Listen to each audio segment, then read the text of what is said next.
Morning, everybody. First of all, I was only asked to do this about an hour ago, so I've got nothing going on behind me, other unless Dr. Adlin's going to do something behind me. But so I'm afraid it's just me. Just can I say as well, I heard that almost the same presentation last year. I was 5 months after my SCAD last year, and I've listened to it again this morning. I still find it fascinating. I think the way Dr. Adlin puts the information over is human, it's real. I think anytime you can bring humour into something, it's going to make us all relax a little bit and make us just feel a bit better as well. So thank you very much indeed for the way you presented that. I thought it was fantastic. I'm a great case study in a way, because a lot of the things Dr. Adlin was talking about as what may or may not happen, I can really mirror what it's like for real, other than clearly I'm not in my 30s and 40s. So I'm not around that younger age group, but I was 58 last year when I had my SCAD. And this is quite a significant moment for me, because when I had my first heart attack, and I had a couple of heart attacks, 3 actually, the first one I had, I was actually standing in front of a group of people with a microphone in my hand, and I haven't done that since that happened. So April the 20th last year was the first time I'd done it. And people, you don't know me, but those who know me, is not even that was going to stop me finishing my presentation that day. So I was standing up there talking about, I worked for a charity as well, and I was nattering away, talking about what I had to, and I suddenly, as I'm talking, think, oh, I've got a bit of a strange feeling in my chest here. That's a bit odd. Didn't think too much about it. Carried on talking. And then I thought, this feels like someone's drilling something straight out of my back. Still didn't think anything more about it. I'm fit and healthy. Can't be anything really wrong with me. Something's perhaps caught in between my shoulder blades. I then thought if someone was taking a picture of me, my arms and my hands must have been dragging along the ground. They weren't aching. They felt like ton weights. And I thought, this is very peculiar. Carried on giving my presentation, as you do. I was actually after some funding that day from Coca-Cola, so nothing was going to stop me carrying on. And then I suddenly looked around and thought, is there heating on in here? Because I can feel sweat running down my back, and nobody else looked flushed or anything. So I thought, I will now just ease it off, because the one thing I was aware of, I was starting to get my words just very slightly wrong. And so I said, that's all from me now, thank you very much. And I went and sat down at the back of the room. And the one lady there that knows me very well came up and said, are you all right, Gaye? You don't look that great. And I said, you know what, I feel bloody awful. So she said, let's go around the back, sit you down, let's get our first aid people out. They came round, they sat me on a chair. No one at any point thought, neither did I, should I go to hospital? They just kept saying, in 0 to 10, what's the pain like now? And I gradually went down from 9 to 5 to 4, whatever. And they said, OK, it must just be something. We'll drive you back. I was in Upminster. We'll drive you back to Banbury in Oxfordshire as long as you promise to go and see your GP this afternoon. So I did that. They drove me home. I went and saw my GP. Very lucky. Got in there straight away to see someone. Had an ECG. ECG was fine, as Dr. Adlin said it can be. They took a blood test and said, well, we'll just get that sent off. We think it's just something that's happened, anxiety, something that got caught in your chest, whatever it was. And I said, so what do I do now? Do I go home? Do I lay in bed? Do I take time off work? What do I do? And they said, well, don't run the marathon or lift any heavy weights. Take the rest of the day off, and tomorrow maybe, and then just go back to normal. But if it happens again, call 999. So I said, OK, I'll do that then. So I was okay. They did actually phone me the next day, and I did go back to see them, and my troponin level, indeed, from my blood test had gone up. So clearly I had had a heart attack, but they didn't think at that stage that, at that stage it's almost past. I didn't need to go and see anybody. And again, it was just rest, don't do anything strenuous, but take our advice if anything happens. Working for a charity, my role was a director of volunteering, and that weekend I was due to go to Liverpool to take 10 volunteers, corporate volunteers, up to a swimming event that we had in Liverpool. And I thought, someone's driving, I'm not going to be doing much, I'm going to go. So I went with them, and we got up there very late, and we had a bite to eat, and somewhere we're staying in the Premier Inn, and we had our bite to eat, went in about 11:45 at night. I was in a room on my own. I literally sat down on the bed, And that same pain came whack straight back again, exactly the same. Didn't do anything but pick up my handbag, walked out to reception, by which time the night porter was on. And I said, do you think you could call an ambulance, please? And they said, who's it for? And I said, well, actually, it's for me. I've been told I should call an ambulance in emergency. I've got chest pains. So he then got a bit flustered, called the emergency, and out came the ambulance. And they sat me in there for a while, deciding, should I go to heart and chest or should I go to Liverpool General? And at that stage, they said, we don't think it's quite that bad for you to go to heart and chest. We're taking you to Liverpool General. You can imagine what it's like at Liverpool General A&E at 2 o'clock in the morning on a Saturday. It's pretty much full of everyone had far too much to drink, far too much of it. It was a very surreal moment, very frightening, very surreal.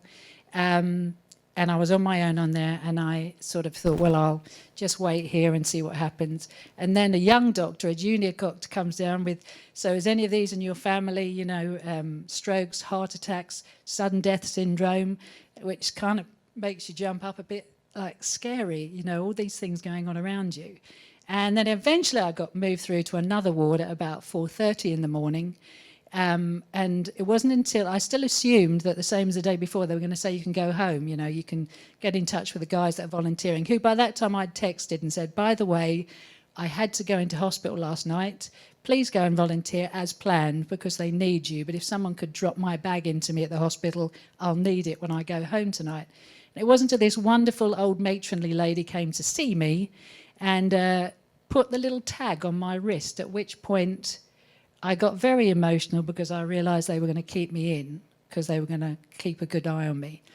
And I hadn't rung my husband at home because he has tinnitus, so he wouldn't have heard the phone. And how do you ring someone at 2 o'clock in the morning and say, by the way, dear, I'm in Liverpool Hospital and I think I've had another heart attack? Anyway, I did, and he came up. I was kept in there. Humour comes into this because I'd never been to Liverpool before. I was put in a ladies' ward. All ladies like myself of a certain age with all different things going on with them, really. I was next to an old lady. Clearly, I haven't got a Liverpudlian accent. And she called me Queenie in the end because she thought I had a very English accent. So I took great humour from this lady. And I was actually the youngest in that ward, so I suddenly felt quite good again. After 2 days in there, they decided to take me down to the Heart and Chest Clinic in Liverpool. If you're going to have a SCAD, have it in Liverpool. The cardiologist in there gave me my angiogram, stopped at the moment where they could see I'd had a SCAD, stopped direct, didn't go any further looking for anything. They knew exactly what it was. They explained to me what it was, although at that stage I still didn't really understand what they were talking about. They said, stay in Liverpool for another night. If you're okay, get yourself back home to Oxfordshire or Banbury tomorrow. My husband was up by then. So we did that. They were fabulous gentlemen there, I have to say, and it's thanks to them, I'll explain in a moment why I got onto the research project. Got home, again, you're sitting in your armchair thinking, what do I do now for the next couple of days? Very frightened still, almost didn't want to move in case something happened again. Was I going to spur off something again? And I had a couple of really good nights' sleep. And then on night number 3, I woke up in the middle of the night again with probably the worst one of the lot. And my husband, who was there with me, called the ambulance, and the ladies came, 3 ladies in the ambulance, and they were giving me morphine and things. And anyway, took me off to Banbury Hospital originally, and then took me the following day into the John Radcliffe Hospital. What was really great, though, the guys in Liverpool who'd seen my pictures from what they were doing, they knew what it was. They actually had contacted me and said, get in touch with the research project at Glenfield Hospital in Leicester. They know all about it. It's the best phone call that anyone had made to me for a very long time. And so at that stage, I think I was definitely one of those ones, I'll put my hand up, unless anyone important here, funders went under the radar, because Dr. Abbey was just setting up then, Dr. Adlam were doing that. It was still a little bit chaotic. We were having a little emails going backwards and forwards, but about 5, I was in John Radcliffe about 5 days when they let me come home. And then about 5 weeks later, I went into I think it was probably very early on with Dr. Abbey, and actually had my tests over there, which were pretty grueling, about 5 or 6 hours worth of tests. But I felt by the time I came out, there wouldn't be an inch of my body that they really didn't know what was going on in. And in fact, they found something that I had no idea was there, or that I thought had been fixed, actually. So I actually found out something new too. So that whole 10, 12 days for me was a complete blur. And the one thing we talk about medically, and obviously Dr. Adlam and Dr. Abbey talk about the medical thing, the really massive thing you can't underestimate is the head part of this going on. There's the heart and the head. And in all of this, people were looking after me beautifully with my heart. But the thing you're struggling with most of all is your head, because you don't know what's going on. And the one thing I found out much later from my next door neighbour was my husband couldn't actually speak to anybody for 4 days. Every time he came back from seeing me, when they came out, they'd say to him, "So how's Gaye doing? Not how are you doing, Ken, but how's Gaye doing?" And he could barely talk, because he was in as much shock, I'm sure, as I was, because we were both fit, healthy, outdoor, healthy living, no smoking, no nothing else, all like this. And neither of us really understood. So for those here that are partners, I think it's really important that, I really understand that it took him a long time, my husband, to talk to me about how he felt, because everyone understandably was focused on me, and really people weren't thinking too much about him. And it took us, the two of us, a long time to have a conversation about how frightened we both were, how we didn't understand it, how surreal it all was. How was this happening to us? How did we sort of suddenly find ourselves in that situation? And that's a really important part, because when everybody else is focusing on this thing beating inside of you, the little piece or the big piece is this head and brain and emotions that are going on. And that's, I think, what Dr. Adlam was saying there. The emotional side is huge. And I don't think there's anything you should underestimate, not just for you as someone who's had SCAD, but for your partner, because it's very frightening for them as well. And surreal is kind of the word I use about a lot of it now. When I look back, April 20th last year was mine. I know some people celebrate their date of their SCAD. I don't intend celebrating mine. I am a SCAD survivor, and I've come through those SCADs, and I'm now moving on. And so from that point of view, that was an experience that I hope now I can share with others from what we came through. But it's not something I want to dwell on. I want to get on. I remember I've seen Dr. Adlam twice. It's fantastic and reassuring. We have telephone numbers, we can contact people. I've never done it because I've never felt the need to do it. But if the need is reassurance, when I went to see Dr. Adlam twice, I think I've seen you. And really fantastic. And what you were saying about the drugs, etc. Before I had my SCADs, I had high blood pressure from when I was about 41. So I'm on high blood pressure tablets. I have an autoimmune disease condition as well, called Hashimoto's, which doesn't mean I'm Japanese in any way. I have no idea why it's called. I think the person who brought it out. But I'm delighted to say now I'm off all my medication that I was put on after I'd had my heart attack. So it took a little bit of one doctor saying, well, we're happy to, I've still been very lucky to see Dr. Adlam and my doctor in Oxford. And one would say, well, we're happy to take it off if the other one is, and we're happy if you are. So actually it's my GP who's now said, you know what, let's just take you off those now because we don't think you need them anymore. And so now I'm off all my medication. And that's only since April of last year, April the 20th of 2015 is when I had my one. So for those of you who are fairly recent, I guess the important thing to see me standing here is that actually, the life after SCAD, as it were, is really great. You do have to get your head around it. There's no doubt about that. It's scary. You wonder, why me? You don't know how it's happened. I've been perfectly healthy before that, etc.